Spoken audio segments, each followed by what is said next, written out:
यह कहानी है एक गधे की, जो सिर्फ एक बोझा ढोने वाला पशु नहीं था, बल्कि उसके अंदर एक सच्चे दिल की धड़कन थी। यह कहानी है एक लड़की की, जो समाज के बंधनों से परे सच्ची भावनाओं को पहचानने का साहस रखती थी। यह सिर्फ प्रेम कहानी नहीं, बल्कि आत्म स्वीकृति, सम्मान और निस्वार्थ प्रेम की प्रेरणादायक गाथा है। किसी दूर के गांव में एक गड्ढा रहता था, जिसका नाम था बिरजू।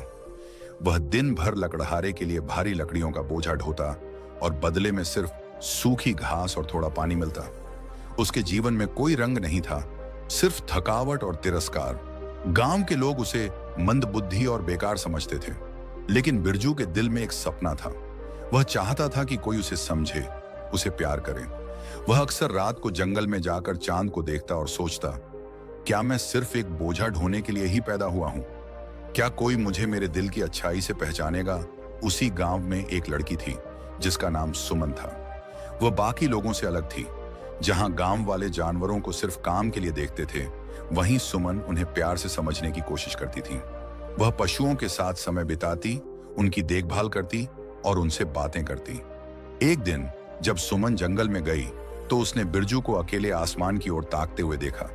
उसे यह अजीब लगा, आखिर एक गधा क्यों चांद को देख रहा था? सुमन ने मुस्कुराकर पूछा, क्या सोच रहे हो बिरजू? बिरजू उसे देखकर चौंक गया, फिर सिर झुकाकर धीरे से कहा, कुछ नहीं, बस ऐसे ही। लेकिन सुमन जानती थी कि यह झूठ है। उसने बिरजू को हर दिन कड़ी मेहनत करते देखा था, फिर भी उसके चेहरे पर हमेशा उदासी रहती थी।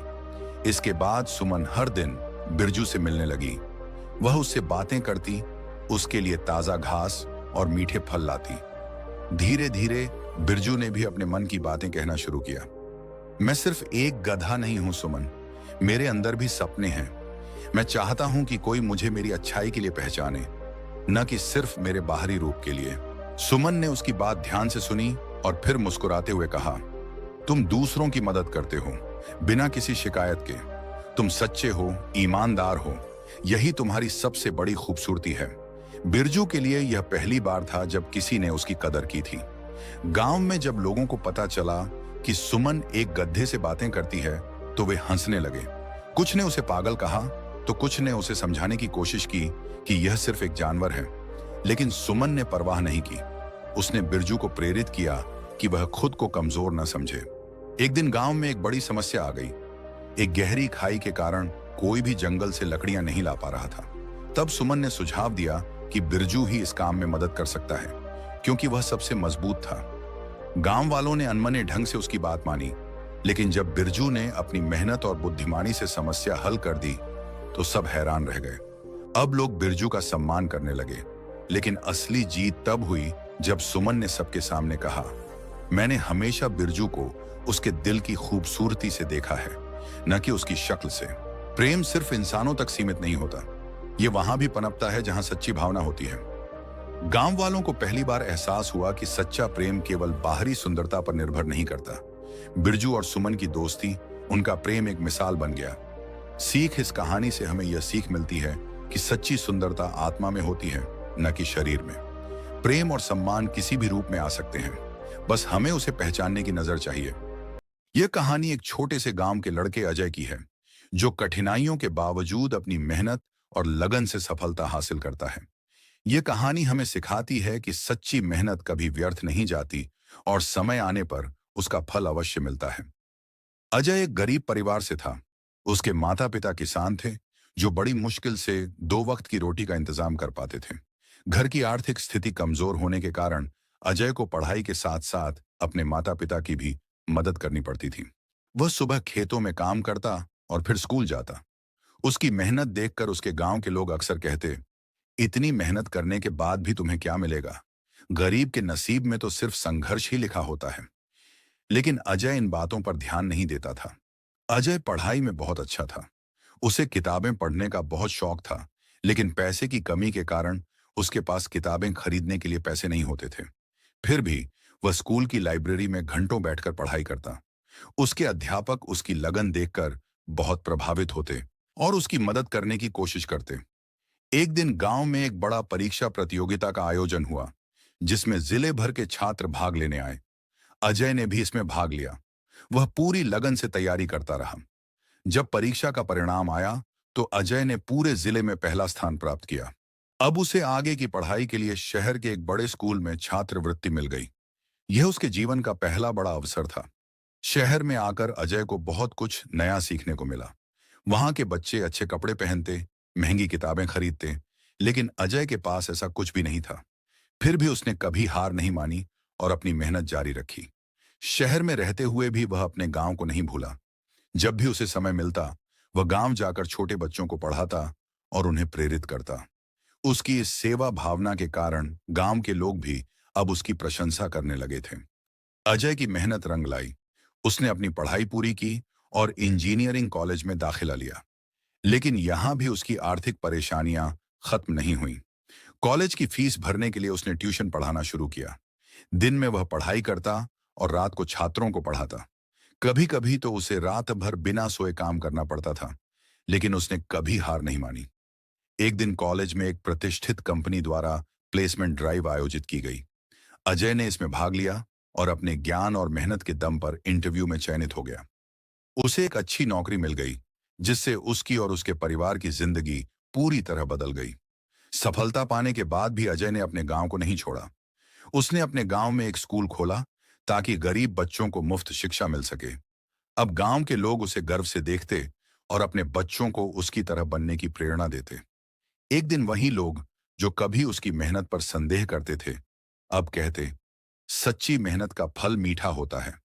अजय ने यह साबित कर दिया। अजय की कहानी हमें सिखाती है कि कठिनाइयां कितनी भी बड़ी क्यों ना हों, अगर हमारे अंदर मेहनत, लगन और दृढ़ संकल्प है तो सफलता निश्चित है। सफलता रातों रात नहीं मिलती, बल्कि यह लगातार किए गए प्रयासों और कठिन परिश्रम का परिणाम होती है।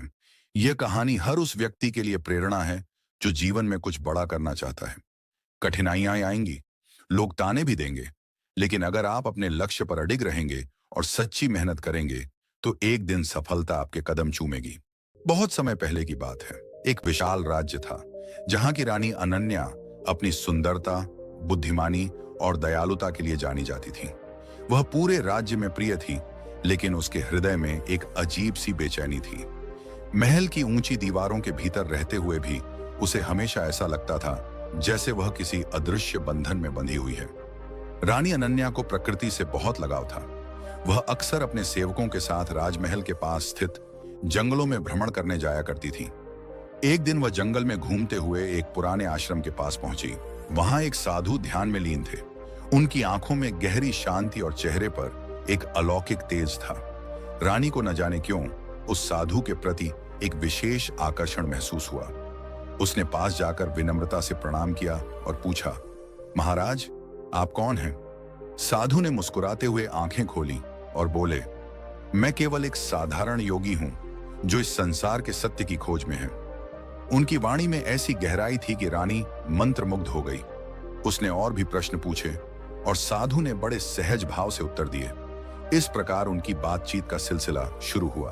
अब रानी अनन्या अक्सर आश्रम जाने लगी। साधु के विचारों ने उसके मन को नई दिशा दी। उसने जीवन और प्रेम के बारे में अलग दृष्टिकोण से सोचना शुरू किया। साधु ने उसे समझाया कि सच्चा प्रेम वह नहीं जो बंधन में डाले, बल्कि जो आत्मा को मुक्त करे। धीरे धीरे रानी को एहसास हुआ कि वह साधु की ओर आकर्षित हो रही थी, लेकिन यह आकर्षण साधारण प्रेम नहीं था। यह किसी लौकिक रिश्ते से परे था, एक आध्यात्मिक जुड़ाव जो शब्दों से परे था। का बार बार जंगल में जाना महल के लोगों को खटकने लगा।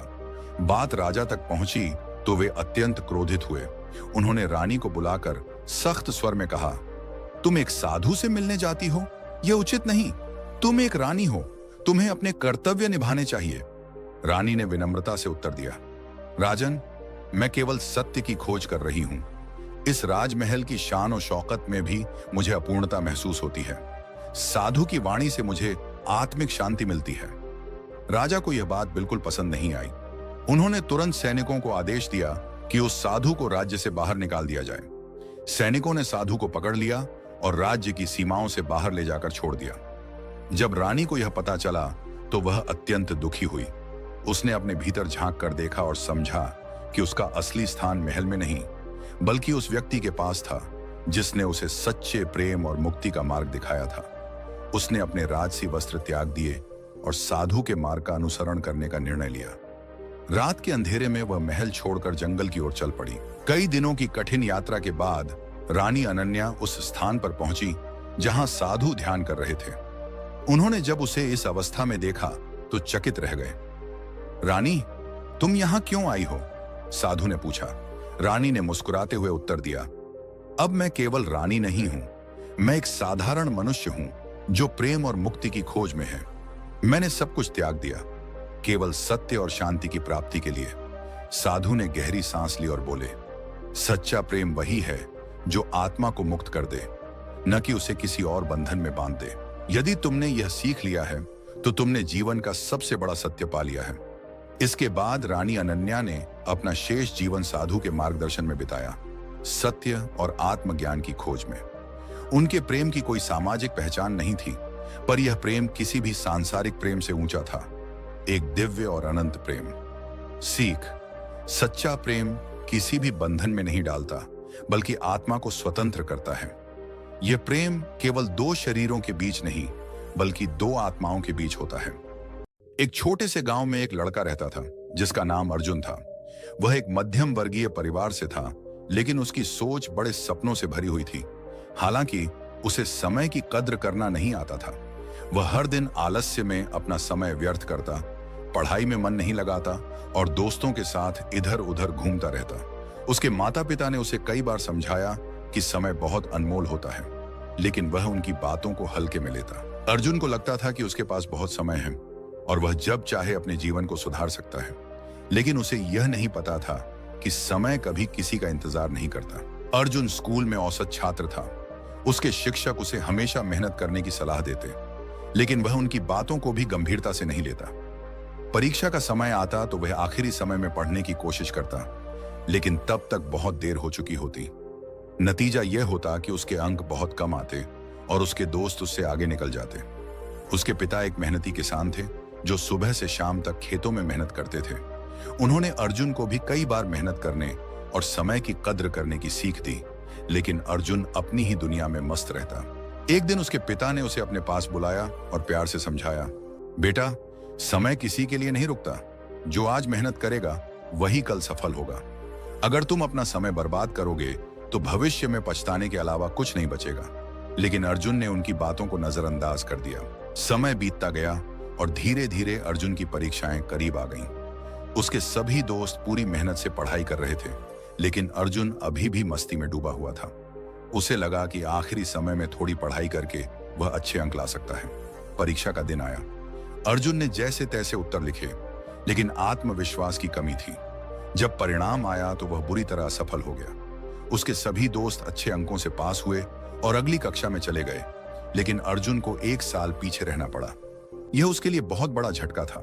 वह उदास था, लेकिन उसे अब भी अपनी गलती का एहसास नहीं हुआ। उसने सोचा कि अगले साल मेहनत कर लेगा, लेकिन उसकी यह आदत फिर से जारी रही। समय उसके हाथ से फिसलता गया और धीरे धीरे उसके दोस्त आगे बढ़ गए। संत आए। वे गांव के लोगों को जीवन के महत्वपूर्ण पाठ पढ़ा रहे थे। अर्जुन भी उनके प्रवचन सुनने गया। संत ने एक छोटी सी कहानी सुनाई। एक आदमी एक सुनसान समुद्र तट पर टहल रहा था। उसे एक पुरानी घड़ी मिली जो बहुत कीमती लग रही थी, लेकिन वह सोचने लगा कि यह तो पुरानी हो चुकी है, इसे रखकर क्या फायदा। उसने उसे वहीं फेंक दिया और आगे बढ़ गया। कुछ देर बाद उसे एक आदमी मिला जिसने बताया कि वह घड़ी एक दुर्लभ वस्तु थी जिसकी कीमत लाखों में थी। अब वह आदमी पछताने लगा, लेकिन घड़ी वापस नहीं मिल सकती थी। संत ने कहा, बिल्कुल इसी तरह हम अपने जीवन में समय को बेकार समझकर व्यर्थ गवा देते हैं, लेकिन जब हमें उसकी असली कीमत का पता चलता है तब तक बहुत देर हो चुकी होती है। अर्जुन को इस कहानी से गहरा झटका लगा। उसे एहसास हुआ कि वह भी ठीक उसी आदमी की तरह था जिसने समय की कद्र नहीं की और अब पछता रहा था। उसने सोचा, अगर मैंने पहले ही मेहनत की होती तो आज मेरे दोस्त मुझसे आगे नहीं होते। अर्जुन ने उसी दिन फैसला किया कि वह अब अपने समय को व्यर्थ नहीं गवाएगा। उसने एक योजना बनाई, समय सारणी बनाई। वह हर दिन के लिए एक टाइम टेबल बनाने लगा, प्राथमिकताएं तय की। उसने तय किया कि पहले पढ़ाई और जरूरी काम होंगे, फिर बाकी चीजें। अनुशासन अपनाया। वह रोज सुबह जल्दी उठने लगा।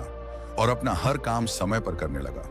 नए लक्ष्य निर्धारित किए, उसने अपने भविष्य के बारे में सोचना शुरू किया और एक बड़ा लक्ष्य बनाया। धीरे धीरे उसकी मेहनत रंग लाने लगी।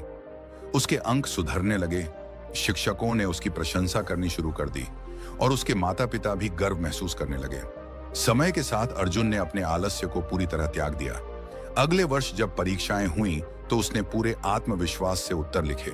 इस बार उसका परिणाम शानदार रहा और वह अपने दोस्तों के साथ आगे बढ़ गया। उसकी यह सफलता सिर्फ पढ़ाई में नहीं थी, अब वह हर काम को समय पर और पूरी ईमानदारी से करने लगा।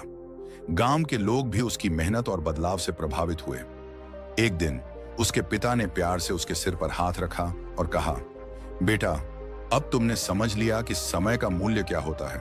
अगर हर इंसान समय की कद्र करे तो जीवन में असफलता की कोई जगह ही नहीं बचेगी। अर्जुन मुस्कुराया और कहा, हाँ पिताजी, अब मैं कभी भी समय को व्यर्थ नहीं जाने दूंगा। इस कहानी से हमें यह सीखने को मिलता है कि समय सबसे अनमोल धन है। जो व्यक्ति समय की कद्र करता है वह जीवन में अवश्य सफल होता है। जो इसे व्यर्थ करता है उसे केवल पछतावा ही मिलता है। इसलिए हर क्षण की कीमत समझें, समय का सदुपयोग करें और सफलता की ओर बढ़ें।